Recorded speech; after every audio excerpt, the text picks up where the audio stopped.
गोपीनाथ भगवान की, अंतिम संसद पदे भगवान महावीर स्वामी की, आचार्य श्री कुंद कुंद भगवंत की, आचार्य श्री विवान सागर जी महाराज की, आचार्य गुरुदेव सरस्वती सागर जी महाराज की, तीन कामिनों करोड़ मुनि राजों की, द्वार तथा जिरवानी माता की। बड़ी परम पूज्य देवी तपस्वी अध्यात्म राष्ट्रसंत सम्मति कुल गौरव आचार्य भगवंत श्री सुंदर सागर जी महाराज की, समस्त आचार्य संघ की। भव्यात्मा भगवान महावीर हमारे अंतिम तीर्थंकर, जिन भगवान महावीर ने कुंडलपुर में जन्म लिया और पावापुर से मोक्ष पधारे, ऐसे भगवान महावीर की श्रवण परंपरा आज भी निर्बाध रूप से चली आ रही है। कुंद स्वामी ने अपने शास्त्रों में, अपने ग्रंथों में स्पष्ट शब्दों में लिखा कि जो जो जीव आत्मा को जानना चाहते हैं, जो जो जीव इस मोक्ष मार्ग पर आना चाहते हैं, या जो जो भव्य जीव अपनी आत्मा में भगवान पना प्राप्त करना चाहते हैं, उन सब के लिए एक ही काम करना है कि आपका सम्यक दर्शन मजबूत होना चाहिए। और इसलिए आचार्य भगवत ने अपने अध्यात्म शास्त्रों में लिखा, किसी को जानो ना जानो कोई फर्क नहीं पड़ने वाला, किंतु अपने आप को जानना आपके लिए बहुत बहुत बहुत अनिवार्य है। हम देव शास्त्र को जानते हैं, 7 तत्वों की परिभाषा भी याद है, 6 धर्मों का प्रवचन भी कर लेंगे, 9 पदार्थों की व्याख्या भी कर लेंगे, किंतु इन सब के बाद भी यदि अपने आप से परिचित नहीं हो पाए तो आपका सारा ज्ञान व्यर्थ है। आचार्य कुंद स्वामी अर्थ पाउर में लिख रहे हैं कि एक मिथ्या दृष्टि जीव को 11 अंग 9 पूर्व का ज्ञान हो सकता है, 11 अंग 9 पूर्व का ज्ञान हो सकता है, और एक सम्यक दृष्टि मुनि के पास में मात्र नमोकार मंत्र जितना बराबर ज्ञान है, उसके बाद भी जिस जीव के पास में 11 अंग 9 पूर्व का पाठ ही है, वो पहला गुलिस्तान रहेगा, उसको मोक्ष की प्राप्ति होने वाली नहीं, जो भी मिथ्या बैठा है। और जिस मुनि के पास सम्यक दर्शन है, भेद विज्ञान है, और उसके पास कितना ज्ञान है, मात्र तुस मास भिन्ना, इतना ही ज्ञान है, ऐसा मुनिराज अपनी भावों की विशुद्धि करता हुआ, उन सब छपत श्रेणी पे चढ़ता हुआ केवल ज्ञान की प्राप्ति कर सकता है। मूल बात है अपने आप को जानना, और जो जीव अपने आप को जान जाते हैं उनका दूसरा काम क्या होता है, जब तुम अपने आप को जान गए हो तो अब क्या करना, जो जाना है उस पर चलना शुरू कर दो। और यही कारण है कि हमारे जैन शासन में, हमारे वीतराज शासन में मोक्ष मार्ग बताया है, रत्नत्रय, जिनके पास में रत्नत्रय है वो मोक्ष मार्ग के नेता है, और जो मोक्ष मार्ग पर चलते उन्हें मोक्ष मिलता है। और मोक्ष प्राप्त करने के लिए क्या करना पड़ेगा, पवन जी, क्या करना पड़ेगा? मोक्ष प्राप्त करने के लिए क्या करना पड़ेगा? मुनि बनना पड़ेगा। बिना मुनि बने मोक्ष मिलने वाला, बिना मुनि मुद्रा धारे बिना तो 3 काल में भी भगवान महावीर के पद को प्राप्त नहीं कर सकता। और हम ये कहते हैं मुनि मुद्रा का मतलब, यदि तू अपने 8 कर्मों का विनाश करना चाहता है, यदि वास्तव में तू सुखी होना चाहता है, तो तेरे पास एक ही उपाय है, वो उपाय है मुनि बनना। किंतु मुनि बनने के बाद, मुनि बनने से पहले या मुनि बनने के भाव बनाने से पहले क्या करना है, अपनी आत्मा में सम्यक दर्शन प्राप्त करना है। जब तक सम्यक दर्शन प्राप्त नहीं है, मुनि बन जाना, महामुनि बन जाना, त्यागी व्यक्ति बन जाना, आपका गुण स्थान बदलने वाला नहीं है। यदि अपना गुण स्थान बदलना चाहता है, गुण स्थान अतीत होना चाहता है, यदि तू अपने अंदर भगवान पना प्रकट करना चाहता है, तो तुझे सबसे पहले भेद विज्ञान को प्राप्त करना पड़ेगा। और जब भेद विज्ञान होता है और उसके बाद तो मुनि बन, पहले भेद विज्ञान प्राप्त कर और फिर मुनि बन, और फिर जब मुनि बनेगा तो तुझे इस आत्मा के अंदर भगवान दिखेगा। इसलिए हमारे जैन शास्त्रों में मुनि मुद्रा सर्वोपरि क्यों कही कि मुनि को मोक्ष मिलता है। किस मुनि को? जिस मुनि के पास में रत्नत्रय होता है, जिस मुनि के पास में भेद विज्ञान होता है, जो मुनिराज छठे सातवें गुलिस्तान में झूलते हैं, ऐसे महामुनियों को हम भावलिंगी संत कहते हैं। क्या कहते हैं? भावलिंगी संत। कब कहते हैं? जब उनका गुलिस्तान, जब गुलिस्तान का छठा सातवां। कुंद स्वामी भावलिंगी संत थे। जितने भी पूर्वाचार्य हुए सबके सब भावलिंगी संत थे। और भावलिंगी संत का मतलब क्या हो गया? आपकी कसाई, आपके अंदर अनंतानुबंधी प्रत्याख्यान स्वजन कसाई का अभाव होना चाहिए। कम से कम आपके पास में अनंतानुबंधी प्रत्याख्यान क्रोध मान माया लोभ कसाई का उदय नहीं होना चाहिए। और स्वजन कसाई के उदय में आत्मा का बोध करते हुए जो परिणति तुम्हारी होती है उसे कहते हैं भावलिंग, अर्थात सम्यक के दर्शन पूर्वक ज्ञान और चारित्र का पालन करना, इसका नाम है भावलिंगी संत।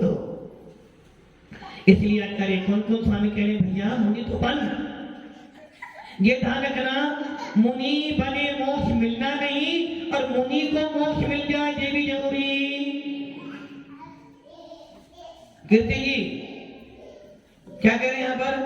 मोक्ष प्राप्त करना तो मुनि दो, बिना मुनि बने मोक्ष मिलने वाला नहीं, और मुनि बन जाने से मोक्ष मिल ही जाएगा ये गारंटी भी। तो इसका मतलब क्या हुआ? जो जो भेद विज्ञान पूर्वक जो जो अनंतानुबंधी प्रत्याख्यान कसाई का भाव करेगा, ऐसा मुनि तो मोक्ष में जाएगा। किंतु जो मुनि बनने के बाद भी भेद विज्ञान से रहित है, आत्मा को नहीं जानता है, उसको मोक्ष मिलने वाला। किंतु ये निश्चित है जब भी मोक्ष मिलेगा, जब भी मोक्ष मिलेगा राजमंदी किससे मिलेगा? मुनि मुद्रा से। मुनि मुद्रा से ही मोक्ष मिलेगा। किंतु सभी मुनियों को मोक्ष मिल जाएगा। अब तुमको हमारा पंचम काल है, कैसे मिलेगा? अरे भाई चतुर्थ काल में भी सारे मुनियों को मोक्ष मिल जाए जरूरी। किंतु ये जरूरी है यदि कोई मुनि मुद्रा धारण करता है और अपने जीवन में भेद विज्ञान पूर्वक 32 बार मुनि बन जाए, यदि कोई जीव 32 बार भेद विज्ञान पूर्वक मुनि बन जाए, निश्चित उसको मोक्ष मिलेगा। और यदि आपके पास भेद विज्ञान नहीं है तो फिर कोटि जन्म तप तपे ज्ञान बेन करम जरे रे, ज्ञानी के तेरे माई त्रिगुप्ति ते सहज करे रे, मुनिवत धार अनंत बार गिरेवक उपजायो, पेन के आत्म ज्ञान बिना कुछ लेस ना पायो। इसलिए मोक्ष तो मुनि को ही मिलेगा, किंतु मुनि मुद्रा के अंदर भेद विज्ञान होना चाहिए।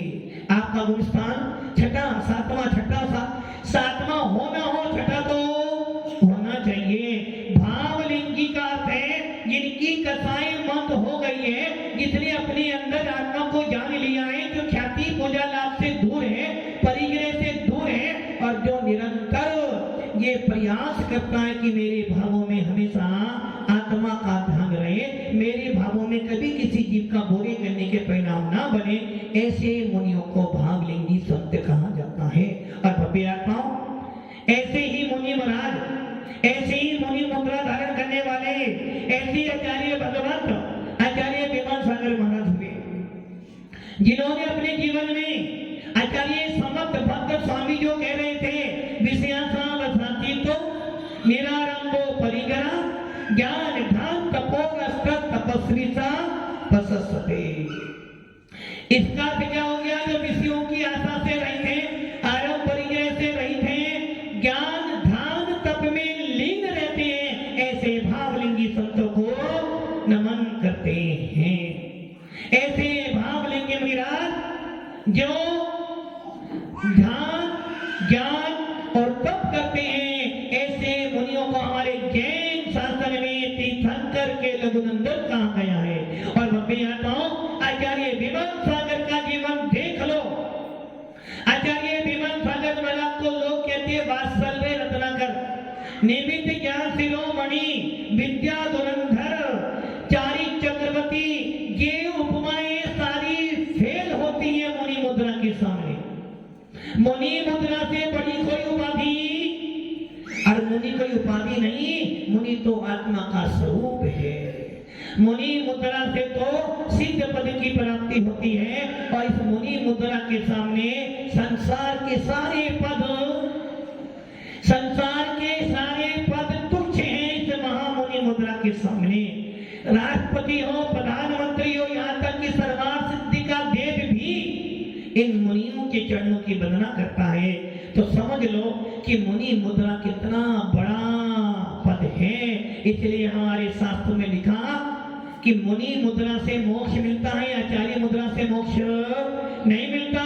जो जो मुनि बने हैं सौभाग्यशाली हैं, बड़भागी हैं, और ऐसे महामुनियों की श्रेणी में कुंद की परंपरा में अनेक आचार्य आते हैं, जिन्होंने अपने भावलिंग से इस धरती को नहीं, अपनी आत्मा के अंदर परमात्मा देखा है।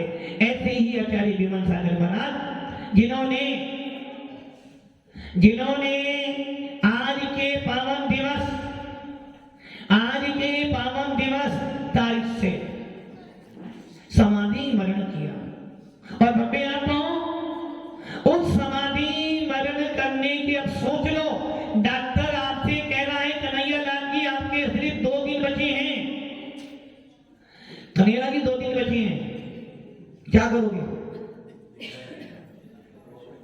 कन्हैया लाल जी 2 दिन बचे हैं, जिसको देना है, जो खाना पीना है, जिससे बोलना चाहना वो सब पूरा कर लो।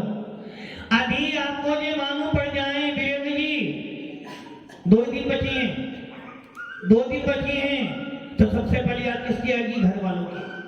किंतु मैं आता हूं, अब आप ये सोच लो, आचार्य विमल सागर महाराज कह रहे हैं भैया मेरे को बस अब ज्यादा समय नहीं है, 3 दिन के बाद यहाँ पर गोम मेला लगेगा, जो मेला कभी जिन आचार्य भगवान को अपनी मृत्यु का बोध हो गया कि 3 दिन के बाद ये शरीर मिट्टी में मिल जाएगा, किंतु आत्मा परमात्मा की यात्रा पर चल पड़ेगा। ऐसे निमित्त ज्ञान शिरोमणि आचार्य विमल सागर जी महाराज 3 दिन पहले परिक्रमा भी कर रहे हैं, वंदना भी कर रहे हैं, और आकर भरत सागर के पास में बैठे हुए हैं, फिर भी उनसे कुछ नहीं कह रहे हैं। अब आप सोच लो कितनी विरक्ति होगी उस मुनि के अंदर, यदि आपको मालूम पड़ जाए आप 2 दिन बाद मरने वाले पूरा परिवार,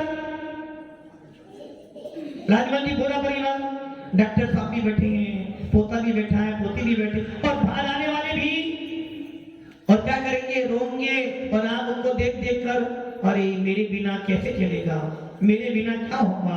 किंतु अब सोचो, आचार्य विमल सागर महाराज जिसने पूरे संत को पढ़ाया लिखाया, मृत्यु तक की ऐसे उनके सारा समुदाय बैठा हुआ है, और वो जीव जरा सा भी भरत सागर जी पास में बैठे हुए हैं, पूरा मुनि समुदाय आलिका संघ बैठा हुआ है, सरावत बैठे, बड़े बड़े सेठिया लोग खड़े हैं, क्योंकि महाराज ने घोषणा कर दी थी कि 3 दिन के बाद यहाँ वो मेला लगेगा कि पैर रखने का भी स्थान। सारे सेठियां आए थे, जो सेठियां आज आप समय शिखर का दृश्य देखना, आज उस विमल समाधि पर 1-2 नहीं, हजारों की संख्या में उनके भक्त बाबा का अभिषेक कर रहे होंगे। किस लिए? अरे भाई, जिसके प्रति श्रद्धा होती है उसके हाथ की मिट्टी भी सोना बन जाती है। और मैं कहता हूं, ऐसा कौन से नगर का जैन हो जो समय शिखर पर जाए और आचार्य विमल सागर करने में नमन ना करे। मैं आता हूं, ऐसा वो जीव समाधि करने बैठा हुआ है, और वो किसी से भी कुछ नहीं कह रहा है। पूरा संघ जान रहा है कि महाराज अब जाने वाले हैं, पूरा संघ ये जानता है कि अब महाराज ठीक होने वाले हैं। उसके बाद भी किसी की आंखों में से किसी की भी आंखों में से आंसू, और अभी आपको मालूम पड़ जाए कि मेरे दादाजी कलीला की दादाजी जाने वाले हैं, क्या करोगे? डॉक्टर कह रहा बस सब जाने वाले, बस सब नाड़ी जाने वाली है, क्या होगा? पूरे घर में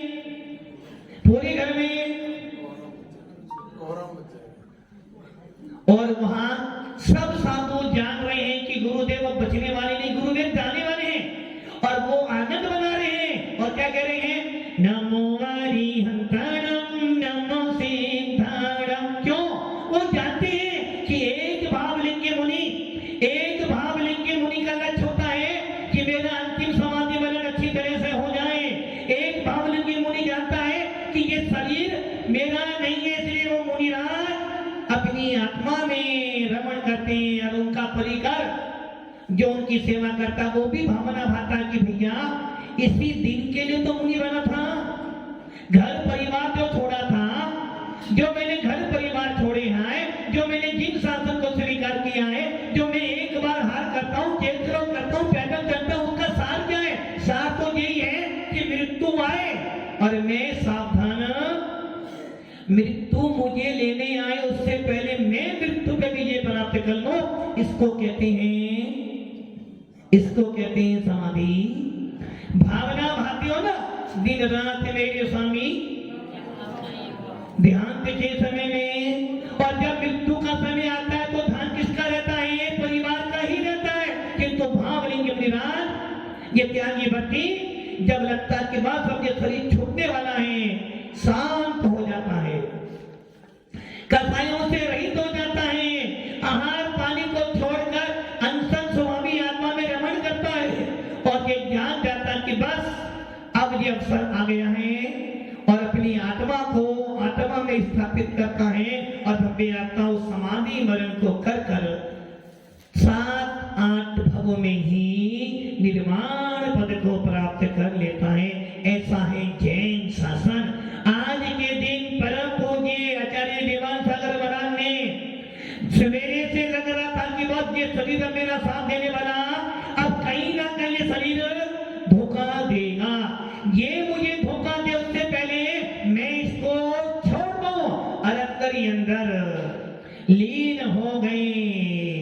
नमोकार मंत्र चल रहा है, भक्तांबर चल रहा है, अरहंत सिद्ध का जाप चल रहा है, और आचार्य भगवान अपने आप को मुनि मुद्रा में ला रहे हैं। अभी तक तो संघ के नायक थे, अभी तक तो शासनपति थे, अभी तो संघाधिपति थे, किंतु अब कौन बन गए? अब मैं आत्मा का संघपति बना हूं, अब आत्मा का आचार्य हूं, अब तो मुझे बस आत्मा में रमण करना है। और ऐसे करते करते करते सवेरे से ही लोग आ रहे हैं और सब देख रहे हैं कि बस महाराज ठीक हो जाए, किंतु महाराज सोच रहे हैं अब ठीक होने का काम नहीं, अब तो और ज्यादा ठीक होना है।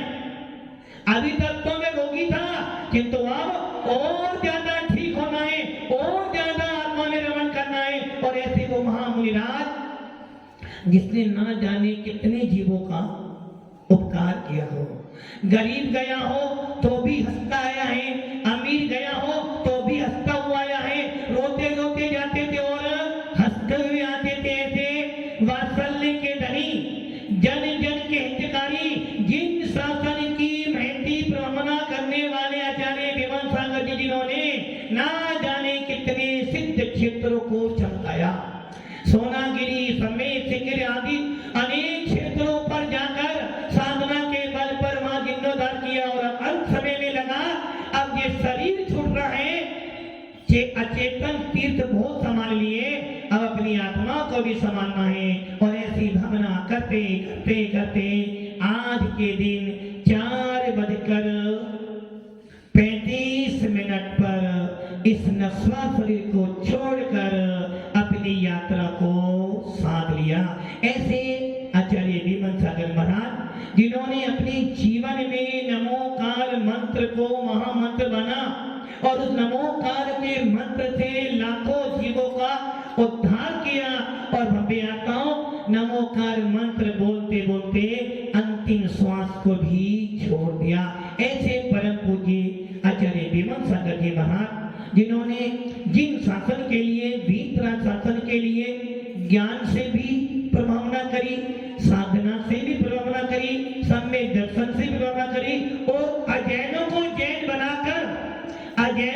जैन बनाकर दिखा दिया कि आज भी पंचम काल में भावलिंगी संत पाए जाते हैं। ऐसे आचार्य विमल सागर जी महाराज, जिनकी यादों को, जिनकी छवि को ना तो जैन समाज भुला सकता हो, ना कभी विस्मृत कर सकता है।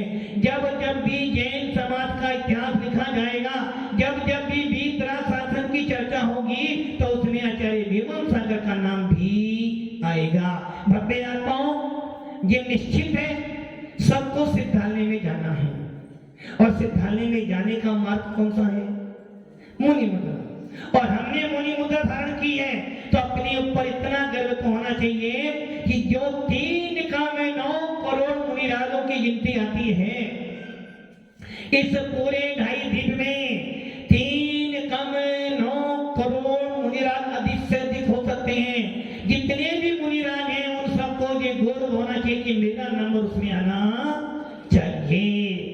और भव्य आत्माओं, जितने श्रावक हैं, जितने त्यागी बढ़ती हैं, उन सब की भावना करके आने वाले सिद्धों में मेरा भी नंबर आना चाहिए। किंतु नंबर कब आएगा? जब अंदर में भेद विज्ञान होगा, जब अंदर में जिन शासन के प्रति बहुमान होगा, जब अपनी इस आत्मा के अंदर भगवान देखने का प्रयास करोगे, तो निश्चित है इस आत्मा में भेद विज्ञान होगा। और जहाँ भेद विज्ञान है वहीं मोक्ष मार्ग है, और जहाँ मोक्ष मार्ग है वहीं मोक्ष मिलता है। इसलिए हमारे यहाँ लिखा है, दंसन भट्टा भट्टा दंसन भट्ट से नथी निर्माणम सिजंती के लिए भट्टा दंसन भट्टा नाम सिजंती। तो भव्य आत्माओं, हम सब भी इस महामना के आदर्शों का पालन करें और अपने हृदय में उस भेद विज्ञान को उत्पन्न करें, ताकि हमारा मोक्ष मार्ग प्रशस्त हो।